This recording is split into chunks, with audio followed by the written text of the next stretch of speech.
मन्यु को 6 लोगों ने चक्रव्यूह में मारा था। 6 चक्रव्यूह में फंसाकर मारा था। सर, चक्रव्यूह के अंदर डर होता है, हिंसा होती है, और अभिमन्यु को चक्रव्यूह में फंसाकर, ट्रैप कर 6 लोगों ने मारा। मैंने चक्रव्यूह के बारे में थोड़ी रिसर्च की और पता लगा कि चक्रव्यूह का एक दूसरा नाम होता है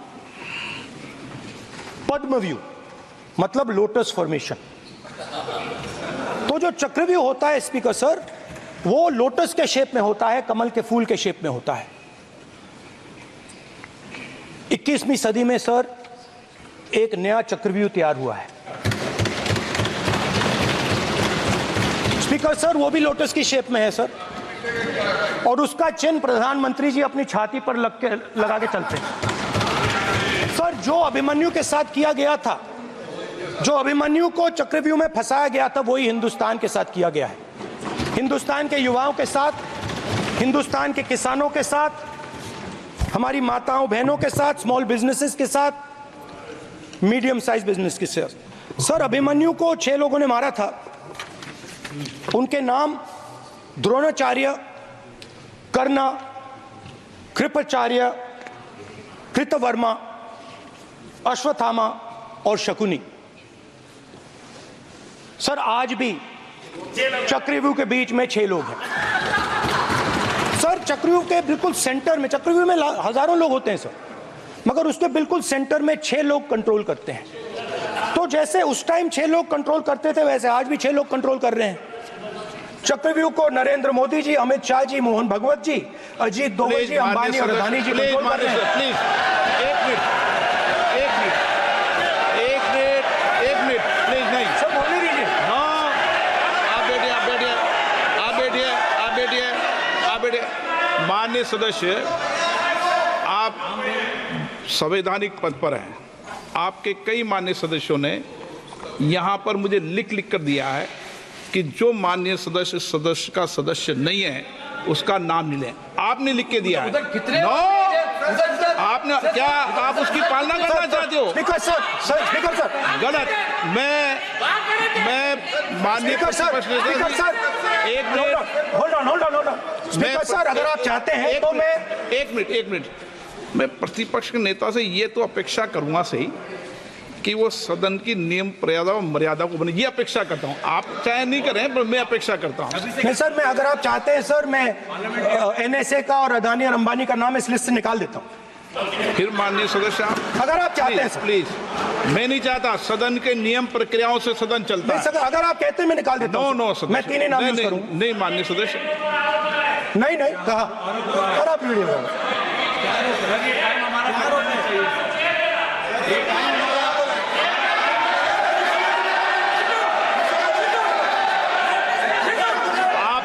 सब प्लीज, या आप समझाइए उनको। हाँ, Speaker sir, the Chakravyuh that has captured India has 3 forces behind it.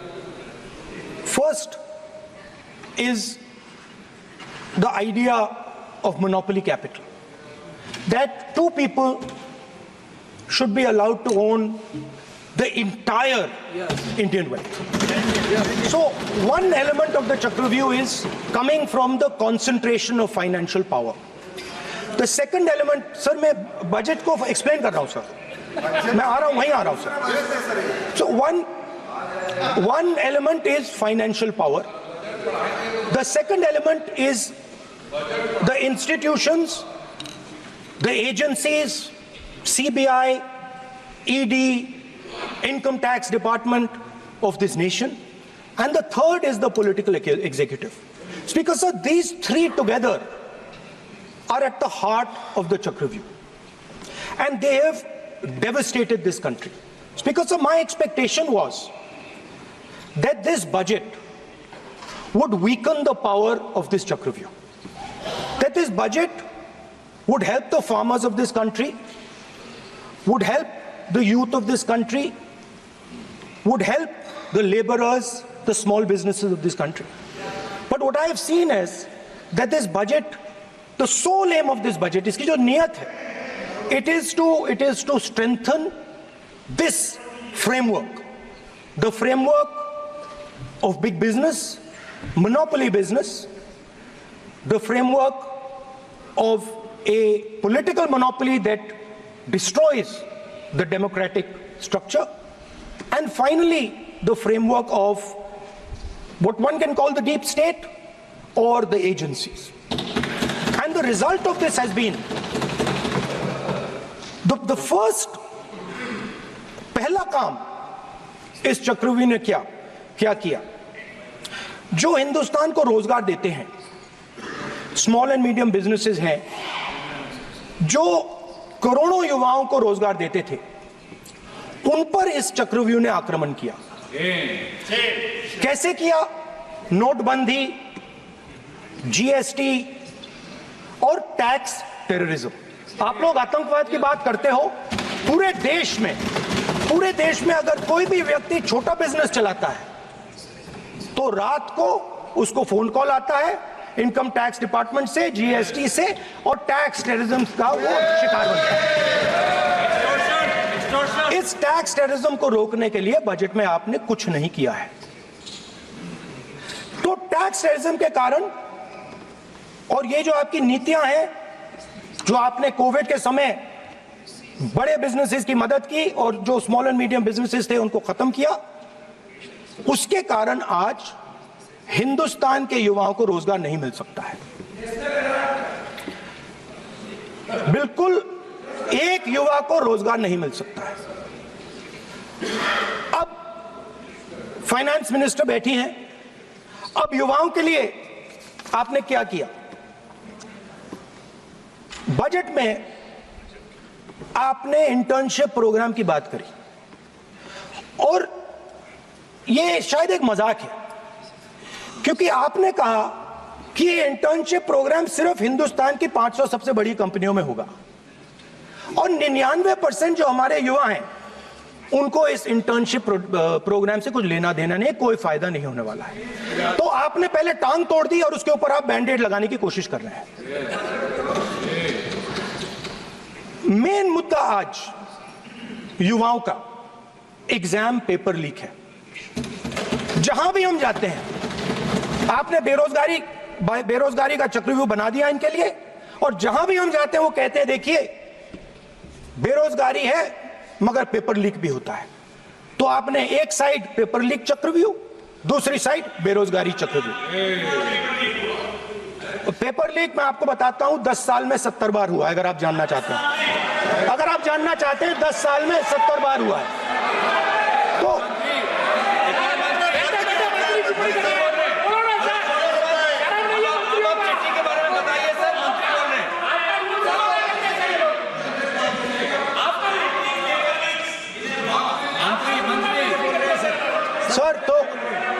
Sir तो पेपर लीक के बारे में फाइनेंस मिनिस्टर ने बजट में एक शब्द नहीं कहा है। युवाओं के लिए पेपर लीक सबसे जरूरी मुद्दा है, उन्होंने एक शब्द नहीं कहा है पेपर लीक के बारे में।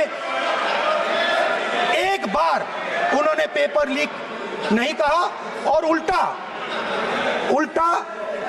जो एजुकेशन बजट में पैसा देना चाहिए था वो आपने 20 साल में सबसे कम पैसा दिया है। 2.5% of budget is gone to education. Sir दूसरी तरफ आपने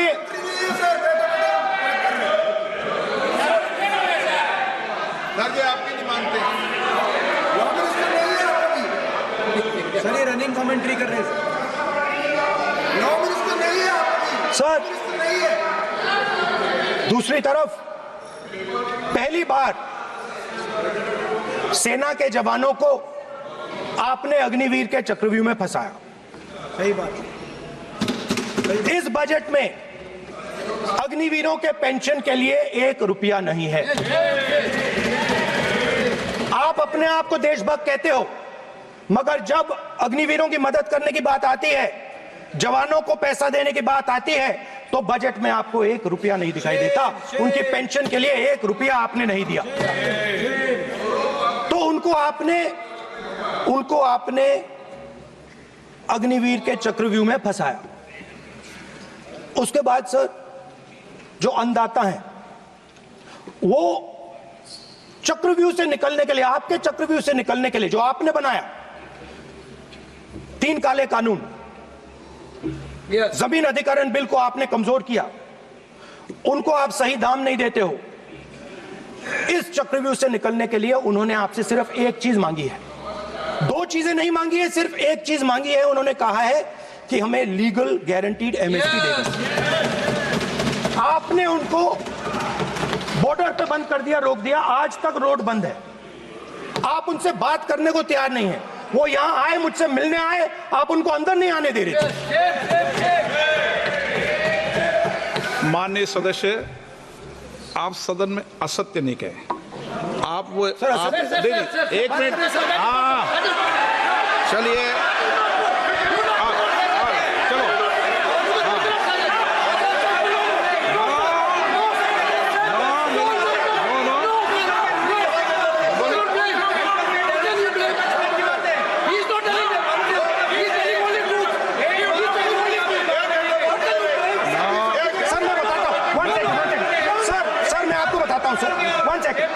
सर मैं आपको फैक्ट बताता हूं सर, जो मुझे, एक सेकंड, हाँ बता, मैं आपको फैक्ट बताता हूं, फिर आप मुझे करेक्ट कर दीजिए। स्पीकर सर, फार्मर्स का डेलीगेशन, नहीं सर, मैं आपको फैक्ट बताता हूं।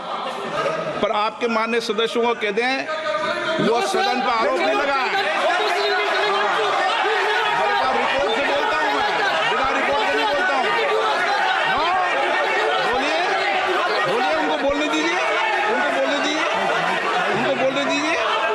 आप बोलने दीजिए उनको, बोले,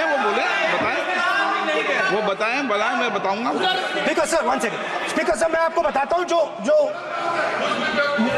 मुझे मालूम है। स्पीकर सर, मैं आपको बताता हूं। बैठिए। स्पीकर सर, हुआ क्या, वहां पे सर मुझसे मिलने एक फार्मर का डेलीगेशन आया। मुझे बताया गया कि फार्मर के डेलीगेशन को अंदर नहीं आने देंगे।